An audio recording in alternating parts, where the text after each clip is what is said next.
I was born in the southern part of Iran, a city called Abadan, born in a Muslim family, Shiite Muslim family. My grandfather was a Muslim leader, and he had 19 children, and out of 19 children, he had 84 grandchildren.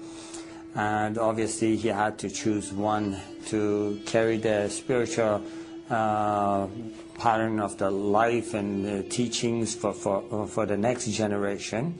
He asked, he had, obviously there had been some things that, some things had happened, some accidents that I should have been killed, but every single time before a danger was coming toward me, I saw the silhouette of a person that always was there, and I spoke of it openly to others.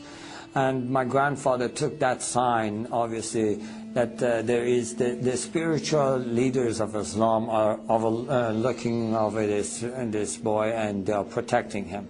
So he gave me very close attentions, and he taught me all the things I knew about Islam. I joined Hezbollah. I was in that army for about 3 years. I was studying Quran extensively then.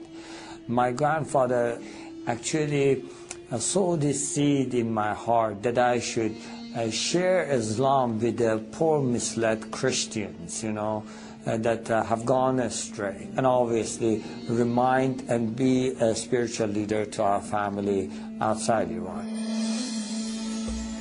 I traveled to Malaysia, where I was caught with 30 illegal passports, put in prison. And so I started teaching Islam in the jail, and telling everybody what they must do, what are their duties toward Allah. And so I did this routine every day. I prayed obviously 5 times a day. Shiites do pray 3 times, and they include the 17 rak'ah in the 3 times. But what I did, because I wanted to spend more time with God, I did it at 5 separate times. And then in the end of the evening, I would pray extra prayers. I would have a habit of reading through the Quran cover to cover once every 10 days. And I had gained the spiritual powers out of Islam. In Quran, they have the Jannah, and the spiritual beings. And so speaking to them is not forbidden. In fact, there are stories of talking to them that Prophet Muhammad did. So I had been able to connect to that spiritual realm, and been able to acquire powers out of that. And so I was able to pray for people, especially when people, someone hurt them or someone did something to them. They would come to me and they would ask me to say a prayer, and immediately that person would get sick, have an accident, this kind of things, you know. I was able to close my eyes, tell you what a person is doing in another room. And so this had made me more power hungry, and I wanted to gain more power. So I would spend and meditate more in the Quran. And so as I was doing that one night, I just was meditating in the verses. And there are words in the Quran that are repeated continually, repeatedly, but they have no meanings. They are the secrets of Quran. And so when I was meditating on this, a spirit entered the room, and it was much more powerful than I could handle, or I could overcome. And so I was filled with fear. And so I tried using all the tools Islam had given me. In the name of Allah, I command you to leave, you know. Satan, I rebuke you, kind of things. And I used all those, and nothing was helping. At that moment, I was totally desperate, and I felt like it is choking me, choking the life out of me, and I felt like I'm dying in that cell. And I just cried out to the heavens, and I said, God, in Farsi, Khuda, help me. And immediately I heard a voice, just as clear as you hear my voice today, saying, bring the name of Jesus. And at that moment, I really seriously did not give it 1 second of thought.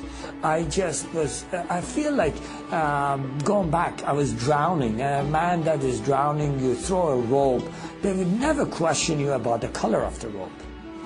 You just grab on. And so I did. I said, Jesus, if you are true, show me yourself. And to this day, I have no idea. Obviously, going back, I'm thinking, why did you word it that way? Why didn't you just say, Jesus, help me? I don't know why, but that's the way it came out. And before I was finished with the sentence, everything was back to normal. Now, that was not my conversion. That was the beginning of my confusion. Why would Jesus help a Muslim? Now, I had done everything in my power to be a good Muslim. I had already tried to go and commit myself to, in the way of Allah and be a martyr for Him, walking on the mines. And so the government of Iran used to issue the people that are fadai, or the ones that are willing to give themselves, to sacrifice themselves, a special Quran that had the stamp of the government. That I had participated in the executions by hanging. I had done everything that I thought I must do against the infidels, and anything and everything I must do to share Allah with others. So I knew that something is wrong, and that was not because I doubted Allah or doubted Islam or anything. I fully believed, and I didn't know what that is, and it just confused me. And so I tried to just forget about it, But that question, why would Jesus help a Muslim? Why would Jesus help a Muslim? That would just keep coming at me. I believe in Muhammad, the last prophet, I would think, in the perfect religion. Why would Jesus come to help me?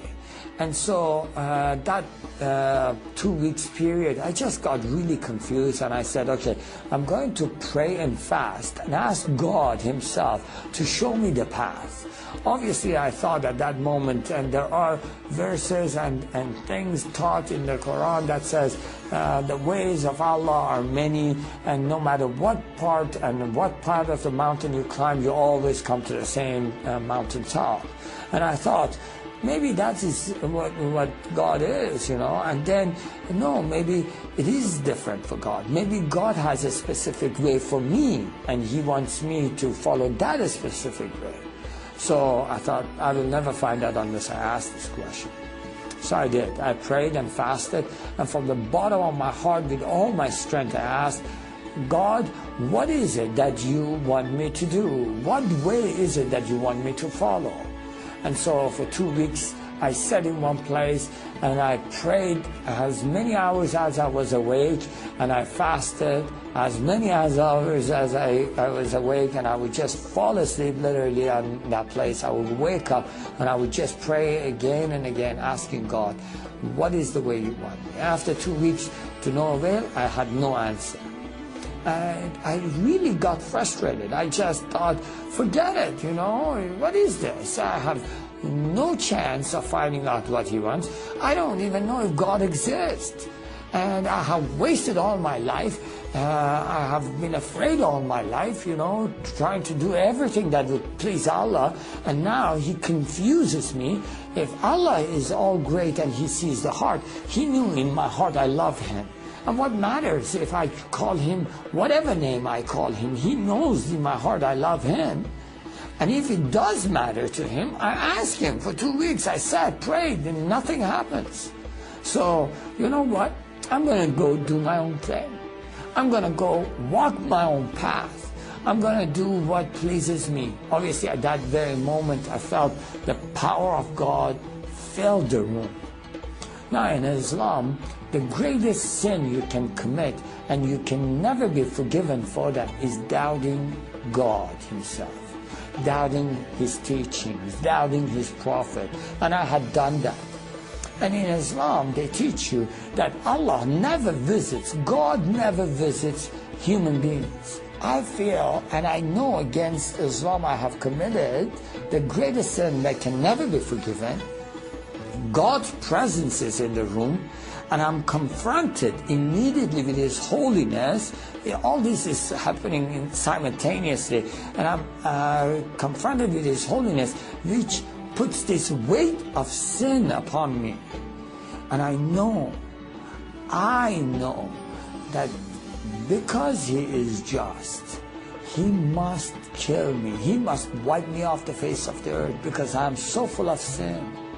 And I cried because I literally didn't want to die. But I knew there is no chance.